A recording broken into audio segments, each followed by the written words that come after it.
Hello dear students, एक बार फिर मेरा आप सबका मैं आपके विज्ञान की ऑनलाइन कक्षा में अपने यूट्यूब चैनल के माध्यम विज्ञान हर घर बने पाठशाला में आपका हार्दिक स्वागत करता हूं। मुझे उम्मीद है आप बच्चे अपने घर में अच्छे से पढ़ाई कर रहे हैं और स्वस्थ हैं। पिछले वीडियो में बच्चों हमने चैप्टर 8 जीवों में जनन को विस्तार पूर्वक पढ़ा था, समझा था। आज हम इस चैप्टर के अभ्यास के प्रश्न उत्तर करेंगे। चलिए तो बिना देरी से इसको शुरू करते हैं। पहला प्रश्न है, अलैंगिक जनन मुकुलन द्वारा होता है। किस में होता है मुकुलन द्वारा? अमीबा में नहीं, ईस्ट में, हाँ ईस्ट में होता है, प्लाज्मोडियम में नहीं, लेशमेनिया में नहीं। तो अलैंगिक जनन मुकुलन द्वारा कहाँ होता है? ईस्ट में होता है। ठीक है, तो पहला आंसर क्या होगा आपका? अलैंगिक जनन कहाँ होता है? अमीबा में होता है और ईस्ट में होता है आपका लैंगिक जनन। ठीक है, दूसरा प्रश्न चलते हैं। निम्न में से कौन कौन सा मानव से मादा जनन तंत्र का भाग नहीं है? यानी इनमें से कौन मानव में निम्न में से कौन मानव में मादा जनन तंत्र का भाग नहीं है? यानी मादा जनन तंत्र का भाग कौन सा नहीं है? अंडा से बिल्कुल है, गर्भाशय है, शुक्रवाहिनी नहीं है, डिम्बवाहिनी है। तो इनमें शुक्रवाहिनी है जो कि मनुष्य का है, यानी नर का है, मादा का नहीं है। चलिए ये भी हो गया। प्रश्न नंबर 3 की तरफ बढ़ते हैं। प्रश्न नंबर 3 है, पराग कोश में होते हैं, क्या होते हैं? बाह्य दल नहीं, अंडाशय नहीं, अंडप नहीं, परागकण। पराग कोश में होते हैं परागकण। तो ये भी हो गया। चलिए आगे बढ़ते हैं प्रश्न नंबर 4 की तरफ। प्रश्न नंबर 4 है, अलैंगिक जनन की अपेक्षा लैंगिक जनन के क्या लाभ है? प्रश्न नंबर 4 है आपका, लैंगिक जनन की अपेक्षा लैंगिक जनन के क्या लाभ है? तो इसका उत्तर क्या होगा? देखिए, लैंगिक जनन की अपेक्षा लैंगिक जनन के अनेक लाभ हैं, पर हम मुख्यतः 2-3 लाभ बताएंगे। नंबर 1, लैंगिक जनन में विभिन्नताएं उत्पन्न होती हैं, परंतु लैंगिक जनन में विभिन्नताएं उत्पन्न नहीं होती। ठीक है। नंबर 2, लैंगिक जनन से उद्विकास होता है, जबकि अलैंगिक जनन से उद्विकास नहीं होता। इस प्रकार जो है बहुत सारी फायदे हैं, पर चलो 2 भी आप लिखे, वो बहुत ज़्यादा है, तो ये भी आपका समझ आ गया होगा आपको। चलिए आगे चलते हैं।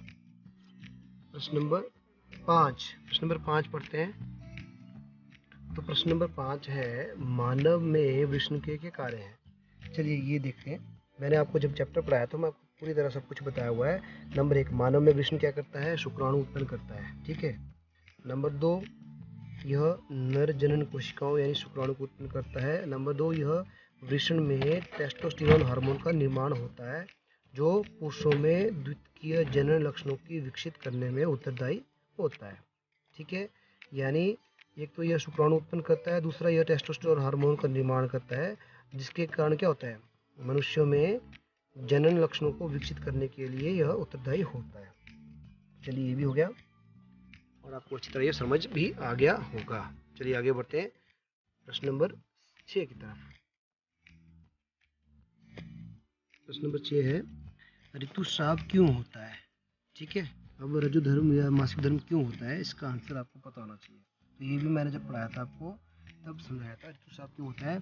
देखिए, मादा के शरीर में मादा का जो गर्भाशय है वो हर महीने एक निषेचित अंड को प्राप्त करने के लिए तैयार होता है। ठीक है, और मादा के जो 2 अंडाशय हैं हर महीने एक अंडे को निषेचित करते हैं।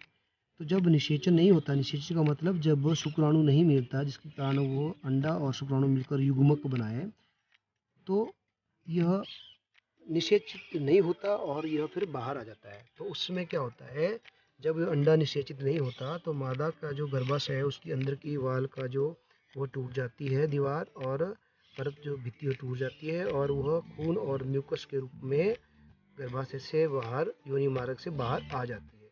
तो इस प्रक्रिया को, इस जो बाहर निकलता है आपका खून और म्यूकस, इसी को ही रजुधर्म कहा जाता है। इसको ही मासिक धर्म या रजुधर्म कहा जाता है। तो यह कब होता है? गर्भाशय की यह भित्ति परत जो होती है यह फटती है और रुधिर वाहिनियों में फट जाती है, अतः फटी हुई भित्ति के टुकड़े और रुधिर के साथ मिलकर योनि मार्ग से शरीर के बाहर आने लगते हैं। इसे ही ऋतुस्राव या रजोधर्म कहा जाता है। चलिए, ये भी आपको समझ आ गया होगा। अगला प्रश्न, पुष्प के अनुदैर्ध्य काट का नामांकित चित्र बनाना है। पुष्प की अनुदैर्ध्य काट का, अनुदैर्ध्य मतलब इसका लॉन्गिट्यूडनल सेक्शन। तो मैंने आपको जब पढ़ाया था चैप्टर ना, तब आपको पूरा किताब में दिया हुआ है। आपने वो चैप्टर देख के उसमें से आपने वो फूल का चित्र बनाना है, जिसमें आपके सबसे पहले बाह्य दल होता है, ठीक है, हरे रंग का। उसके बाद पंखुड़ी होती है रंग बिरंगी। उसके बाद अंदर आपके फिर पुंकेसर होता है और स्त्रीकेसर। पुंकेसर के दो भाग होते हैं आपके, तंतु और प्राकोश, ठीक है। जबकि आपके स्त्रीकेसर में 3 भाग होते हैं, वर्तिका, अगर वर्तनी होती है और अंडाशय होता है। अंडाशय के अंदर जो है बीजांड होते हैं। तो इस प्रकार इसका चित्र बना सकते हैं, ठीक है। चलिए आगे बढ़ते हैं इसके अगले प्रश्न की तरफ। प्रश्न नंबर 8। प्रश्न नंबर 8 क्या है? प्रश्न नंबर 8 है आपका, गर्भ निरोधन की विभिन्न विधियां कौन कौन सी हैं? तो ये भी मैंने आपको पिछले वीडियो में सारा विधियां बताई हुई है, कौन कौन सी विधियां होती है। फिर भी एक बार आपको दोबारा बताते हैं। गर्भ निरोधन क्या होता है कि गर्भ धारण करने से रोकने की विधि को गर्भ निरोधन कहा जाता है।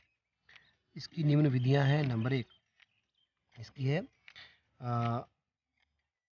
पहली है आपकी रोधक विधियां, जैसे ये शुक्राणु या अंडाणु के मिलन को रोकती हैं। ये गर्भ निरोधन के अस्थायी विधियां हैं, यानी जैसे आप कंडोम इस्तेमाल करते हैं, ये आदि ऐसी विधियां हैं, अस्थायी विधियां हैं जो कि शुक्राणु को अंडाणु से मिलने से रोकती हैं। तो ये इसको बोलते हैं रोधक विधियां। दूसरी है रासायनिक विधियां। रासायनिक विधियां में क्या आता है? ये सभी विधियां जो है हम पिल्स या टैबलेट्स लेते हैं और गर्भ निरोधक दवाइयाँ लेते हैं, इनसे महिलाओं को दिए जाते हैं। और ये दवाइयाँ क्या करती हैं?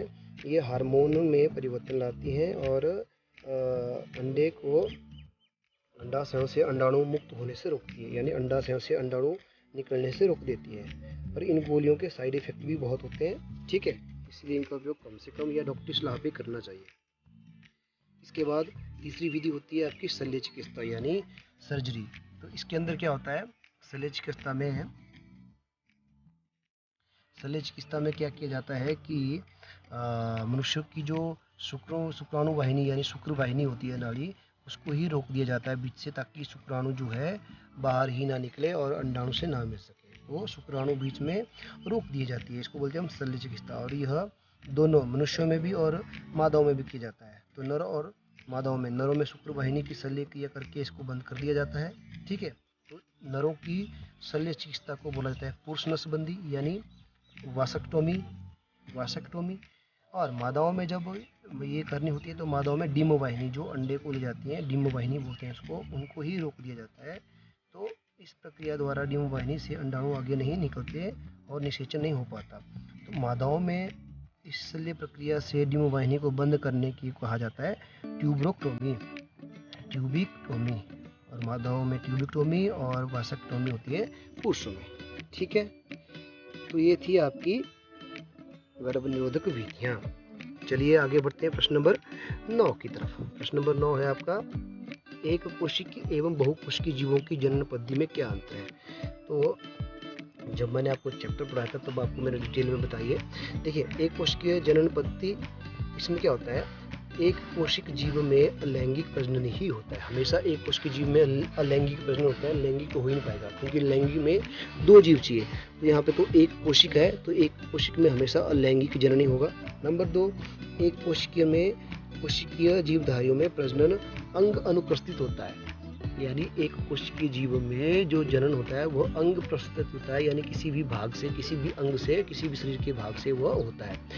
अब आता है दूसरा, बहुकोशिकीय जनन पद्धति। तो बहुकोशिकीय जनन पद्धति में क्या होता है? इसमें जो है अलैंगिक तथा लैंगिक दोनों प्रकार के जनन हो सकते हैं।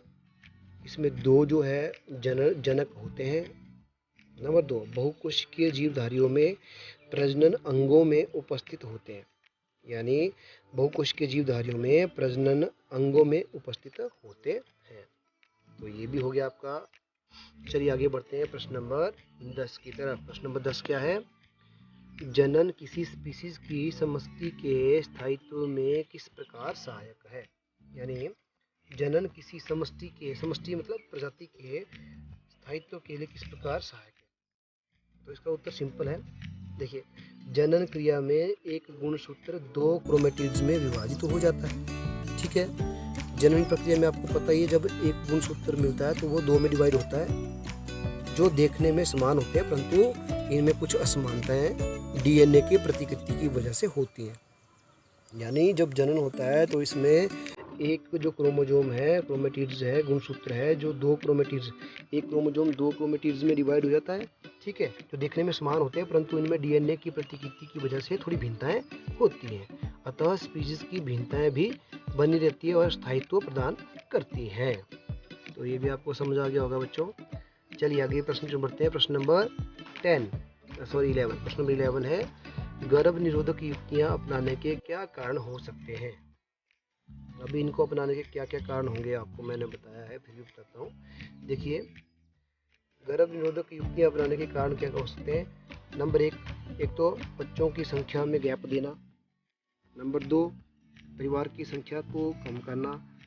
नंबर 3, भोजन, आश्रय एवं वस्त्रों की आवश्यकता की पूर्ति हेतु आपके पास अगर इनकी कमी है तो आप परिवार के सदस्यों में ये चीज़ें अपना सकते हैं। तो प्रजनन क्रिया द्वारा जीवों की संख्या में वृद्धि होती है, आपको पता है। प्रत्येक जीवधारी भोजन, आश्रय एवं वस्त्रों की आवश्यकता होती है, परंतु परिवार में अनेक सदस्य होने से ये सभी मूलभूत आवश्यकताओं की कमी पड़ जाती है और पूर्ति नहीं हो सकती। इसीलिए गर्भ निरोधक युक्तियों से अपनाने से आपको क्या होता है कि चलो परिवार भी आपका नियंत्रण में रहता है और परिवार नियोजन होता रहता है, जिस प्रकार जो फिर आपकी आवश्यकताएं पूरी होती है। तो इसलिए कहा जाता है हम दो हमारे दो, अपितु अब तो ये कहावत है हम दो हमारा एक। ठीक है, चलिए ये भी आपको अच्छी तरह समझ आ गया बच्चों। तो इसी के साथ इस चैप्टर के अभ्यास के प्रश्न उत्तर भी पूरे होते हैं और मुझे पूरी उम्मीद है आप बच्चों को ये प्रश्न उत्तर भी अच्छी तरह समझ आए होंगे। ठीक है, तो इसी साथ हमने ये चैप्टर 8 जीवों में जनन, इसके अभ्यास के प्रश्न उत्तरों सहित पूरा किया, जिसे आप बच्चों ने अच्छी तरह समझा होगा और देखा होगा और सुना होगा। चलिए मिलते हैं अगले वीडियो में। इस वीडियो को यहीं ख़त्म करेंगे। अगले वीडियो में हम एक नए चैप्टर के साथ आते हैं। तब तक के लिए अपना ध्यान रखिए और अच्छे से पढ़ते रहिए।